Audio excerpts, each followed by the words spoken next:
ஹர்ஷகுட்டியோட 11th மந்த்ல தனியா அவனுடைய பேபி ஸ்டெப்ஸ் எடுத்து வச்சான். சான்ஸே இல்லை, அவ்வளவு அழகு அதை பார்க்கறதுக்கு.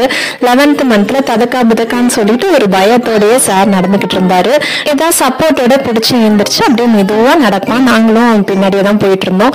12th மந்த்ல சாருக்கு கொஞ்சம் தைரியம் வந்துருச்சு. தானாவே உட்காந்து எழுந்திரிக்கிறதும் அப்படியே கொஞ்சம் எல்லா ரூமுக்கும் நடக்கிறதுமா ஆரம்பிச்சிட்டாரு.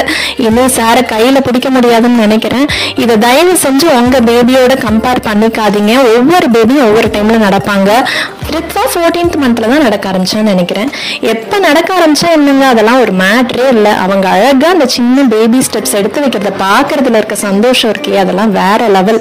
ஹர்ஷகுட்டியும் உங்க வீட்டு குழந்தையும் நினைச்சு நிறைய பேர் மெசேஜ் பண்றீங்க. எனக்கு ரொம்ப ஹாப்பி. உங்களோட பிளெஸிங்ஸ் கண்டிப்பா கொடுங்க. நாளையில இருந்து நம்ம சேனல்ல ஹர்ஷகுட்டியோட ஃபர்ஸ்ட் பர்த்டே ஸ்பெஷல் வீடியோஸ்லாம் வரப்போகுது.